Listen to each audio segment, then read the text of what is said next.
Good evening and welcome to Ringer Sports Studio. Today is Thursday, November the 7th. I'm Ringer Senior and I'm here with, Rio Junior. and we are broadcasting our Thursday night football basketball edition at Ringer Sports Studio. And a chance to check us out, please do so. We're a father son duo talking professional sports, sides, totals, lines, money lines, props, you name it. We talk about it. We issue and like to suggest what our favorite picks are on each of those specific categories. Great time of year to be tuning into sports, college football, college basketball's tipped off this week already out of the gates. Obviously, Major League Baseball is now over with the World Series ending last week, but we've got NBA, NFL 7 days a week. Football is now running 7 days a week, and it will right through November with college football, and of course NBA action. Took a little bit of a night off there on Tuesday night for the election. Won't get into that in the USA, but that is why the NBA was on hold. Not sure how the NHL managed to play in the US for games as well, but that's what happened. So, anyways, let's jump in here. We got a big slate. We had a massive night last night. I know Ringer Junior posted some pics on Twitter. Didn't get a chance to post a video. It's been a busy week this week, but we ended up going 8-2 last night on our Twitter picks. Massive night. And we actually had three other late picks that we put in. We finished 11-2 overall on the night last night. So things are really shaping up this week on all parts of all parts of the game. We're sitting, just to give everybody a quick recap, for college basketball. We're out of the gate sitting at 3-1, 75%. NBA is absolutely on fire this week at 11-4 of our picks, 73%. And NFL Monday night, we actually had Monday night games. We finished at 2-3, not so good there. But college football this week for our Tuesday and Wednesday night action that's taken place. 4-0, 100%. Actually 4-0-1. We got a push on a crazy over/under total that we had under 48, and it was 34 points scored at half, and we managed to stay under. Actually, we managed to push that game. So we're 4-0 in college football this week. We are we're 4-0 this week in college football. We're 11-4 in NBA, 73%. We're 3-1 in college basketball, 75% overall, 72% on the week, with a 2-3 on Monday Night Football. So looking to carry that streak on. If you look at our 5% plays on the year, we haven't had any 5% plays at least for over a week now. We're at 29-15 on 5% play, 65.9%. That thing was sitting over 80% for the longest time, but we've come back to reality, and that's the way sports betting works. But we're still doing pretty good. I think Ringer Junior has a 5% play. He's going to slide in here tonight in the NFL Thursday night matchup. Huge matchup, Cincinnati at Baltimore. Actually, a massive game. Cincinnati is actually back in the hunt with that Baltimore loss last week, or I guess 2 weeks ago, sorry, to Cleveland. Sitting at 4-5, since he is with the 6-3 Baltimore team, who's putting up some serious amount of points on the season so far. Jackson, leading candidate right now for MVP. We've got some college basketball as well. Ringer Junior's got a couple games to talk about tonight on that one. I'm going to try and whip through these quick.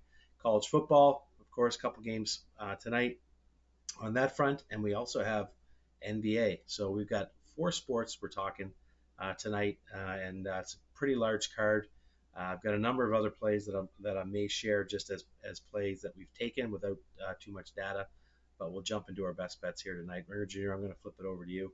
The intro was 4 minutes, so a little bit longer than we wanted. So let's rattle through your picks here quick, and then I'll blast through mine. My first pick here is going to be my only NBA pick of the night. I'm going to look at Anthony Edwards over 3.5 threes, going right back to the well with it. Last game, he went 4 for 6.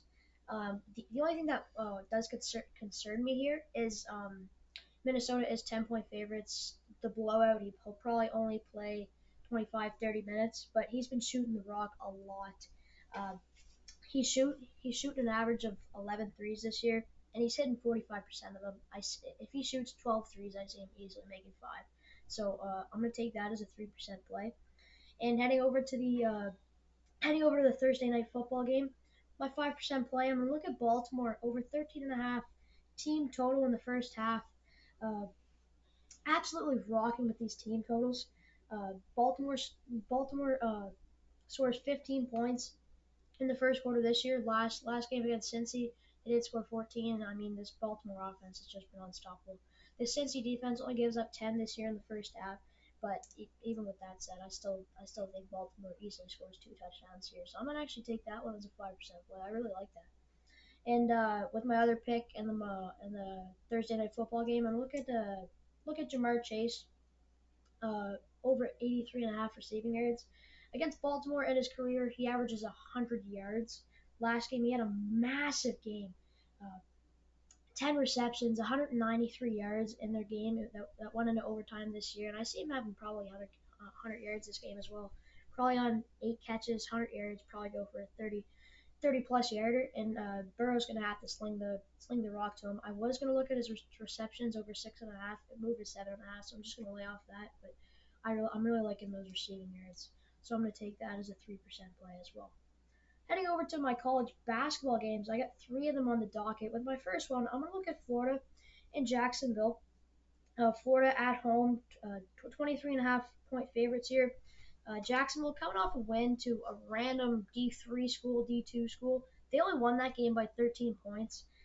In Florida coming off a massive win by 15 points to USF. I see Florida definitely laying the smackdown here. Probably win this game by 30 at home. And I mean, it's kind of embarrassing to only beat a D2 school or D3 school by 13 points. They probably should have won that game by 25. And I see Florida laying the smackdown here tonight, winning this game by at least 25, 30 points. So I'm gonna look at that as a 2% play in my first college basketball game. And with my other two, I'm gonna look at SMU minus 30.5 here at home against Florida A&M. Uh, Florida A&M last year, one of the worst college basketball teams. Uh, 6-28 last year, absolutely horrendous season. SMU at home, they they did win their first game. Uh, Florida A&M did lose their first game by 50 to TCU. I see the exact same thing happening against SMU at home. I see them winning that game by probably 40 points as another 2% play.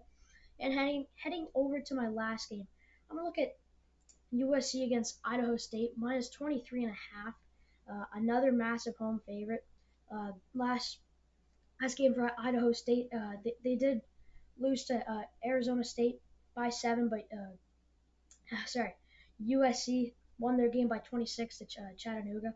I see them laying the smackdown as well. Probably win this game by 30 as well at home. And to start the year, I've been loving the big favorites, and I'm gonna still ride with them. I think all these teams win these games by 30 plus points here. So I'm gonna look at those all as 2% plays. A lot of talking. Yeah, there you go. Lots of picks, lots of talking. Like you say, college basketball has kicked off. I'm laser focused to kick off the year. Like I mentioned, sitting at what did I say? We're at 3-0, 3-0 to kick things off. Kick things off in college basketball this year. Ranger Jr. brings up a good point. The bigger spread teams seem to be covering. I think the books have a hard time really adjusting to the right number. A lot of those big favorites are usually fan favorite teams, and you're going to get lots of sides on those fan favorites. They don't know how high to move the line. I mean, we saw lines this week at minus 51, minus 49. Those are sometimes college football lines that you'll see with crazy games, and we see this in basketball as well. And I think Ranger Jr.'s on to something here with the big spreads, minus 23, minus 23.5, and minus 30.5 with the teams that he selected. So I expect that to be at least a 2-1, if not 3-0 run on those college picks tonight. All right, I'm going to go ahead and jump in gears. I'm looking at two college football games tonight on the over/under totals, as well as the NFL action on over/under, and also looking at a side and actually a player prop. We do have some other picks that I said we've already taken, which I'll run through at the end. But I'll start out with the college football action. We're looking at Appalachian State heading to Coastal Carolina. Two high-powered offensive teams that have been scoring a lot of points here. The over/under is a pretty big number, sitting at 62, 62 and a half. I think it might have creeped up to 63. We got this one at 62 earlier today. But if you look at both teams, Coastal Carolina started out extremely hot, winning their first three games, and they've won their first three games, and they had a loss, and they won, and then they've lost three in a row. They're having a hard time. They're giving up lots of points. I mean, they lost to Troy last week, 38-24, two touchdown loss. I know it was at Troy, but they're a horrendous team. And then you look at the Appalachian State Mountaineers, and they're sitting at 4-4 as well. And they started out soft as well, and have won their last two, but lost three previous to that. They did beat a tough Old Dominion team last week. They've given up a lot of points as well, and they're scoring a lot. Both teams are very high-paced teams amongst the middle of the rankings throughout the season on pace. So we're going to see an up and down game tonight. I'm expecting this game to actually get into the 70s. I think both teams score over 30 here, making this as a 3% play up and over 62 and a half.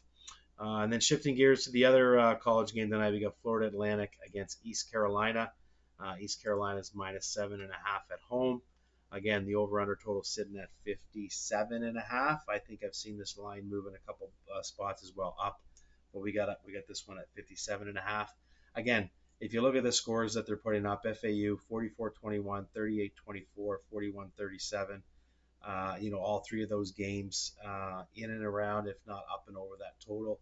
And then East Carolina put up 90 points against Temple total last week. They lost to Army, giving up 63 total. The over/under total was 63. Previous game of that was 79. So the last three games, these guys have combined to put these scores well and up over into the 60s. Again, this one's going to be mid to high 60s easily. I've already put it in as a 3% play, but normally, based on the analysis that I've seen for both of these games, these would be normally 4% plays, but we've got a lot of action tonight, so I'm just keeping them as a 3% play. Shifting gears to NFL action, looking at the Cincinnati Bengals heading into the Baltimore Ravens. Cincinnati sitting at 4-5, and Baltimore sitting at 6-3. Cincy, however, is 3-1 on the road, and they're putting up a lot of points. Burrow's actually absolutely on fire in terms of his productivity. Baltimore has been able to stop the run, but not able to shut things down in the air. So we know Burrow's going to sling the ball. They put up 41 and 5 touchdowns against Las Vegas last week. Then you look at the Baltimore team; they haven't scored less than 29 in their last 5 matchups. Absolutely on fire. Henry's running the ball. Jackson's seeing every receiver that he could see out there and maximizing every opportunity. And if you look at this last matchup 5 weeks ago in October, early October, this thing went into overtime 41-38.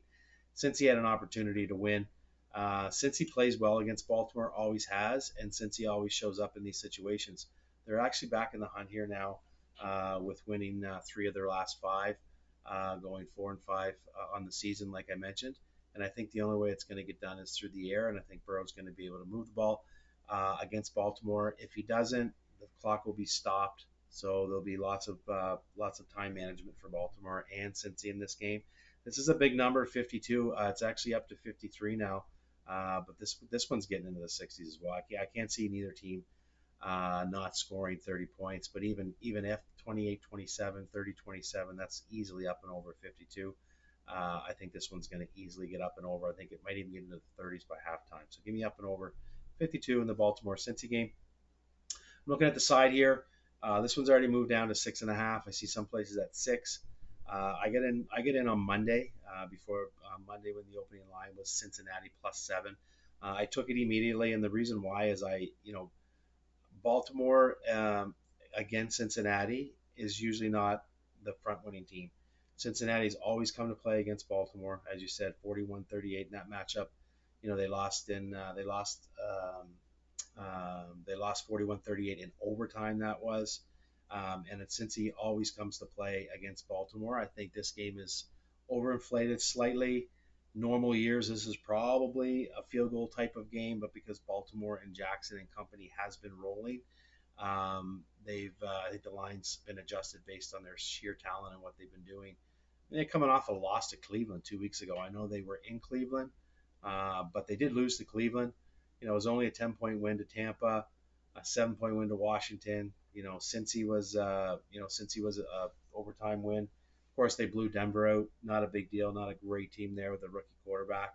But you see Cincinnati, playing some pretty good football through the air with Burrow. So I like Cincy plus the points here. I got this one as a 4% play. I wouldn't be surprised if I lose because Baltimore is absolutely amazing, but I just think Cincy is going to keep this one close. I wouldn't be surprised if Cincy actually gets ahead early on and Baltimore makes a run to come back. I think Baltimore will win the game, but I also think that Cincy's going to keep it close. And if Baltimore does get up by 2 touchdowns, Cincy's going to sling the ball, and we got some backdoor cover potential with that 7 points, even if it turns out to be a push. Last pick of the night. I'm looking actually at a prop here. It's juiced. It's plus money, sitting at 3.0. Mark Andrews to score a touchdown for Baltimore. Man, he was non-existent. I've got him in fantasy. I was about ready to drop him after the third or fourth week because he literally was not part of the offense. Likely had that huge first game. He was getting no touches. He was run blocking for the runners, but his offense has now stepped up. He scored touchdowns in 3 of his last 3 games, I believe, and maybe 4 of his last 4. So they're using the tight end in the offense in the goal line situation. So I'll take plus money here. I got this as a 2% play. We've got Mark Andrews score a touchdown in tonight's matchup in the NFL. So looking at other games and matchups we have tonight, I think Ringer Jr. might be posting another video on some props. He's got a lot of good props that he likes. We like Delaware in college basketball -7. We've got over in the Utah Jazz Milwaukee Bucks game tonight. We got Minnesota -9. You talked about that game possibly being a blowout. Minnesota is on the road. Chicago's coming off a back-to-back, flying home after a game last night, and then got to fly again to Atlanta tomorrow for another game on Friday. So they're in a really bad situation. We like Minnesota -9. Looking at Chattanooga against St. Mary's. Ringer Jr. has St. Mary's to cover that one, 30.5. I've got Chattanooga under 29.5 first half points. These guys cannot score. They're horrible. The line is juiced a bit. It went from 29 down to 27.5. I juiced it back up for -150. I've got at 29.5. So it is juiced. It's going to be a low scoring affair for Chattanooga. I got Ringer Jr. already talked about Jamar Chase. I got Appalachian State on the money line. We had Northern Illinois last night on the money line. That one came easy, and yeah, so that's my picks. I also have a couple others that I've written down that Ringer Jr. will probably post on his prop video that he's going to post. Otherwise, have an awesome Thursday night. Lots of action. Please like, subscribe, and share our YouTube channel. You can find us at Twitter, ColumnRing12. Coming off a 11-2 night last night. Massive week this week, sitting at 72% on our picks. Absolutely phenomenal. So hoping to keep that run going, and hopefully that 5% play will get us to 30-15 after she's all said and done. Have a great night, everybody. Good luck.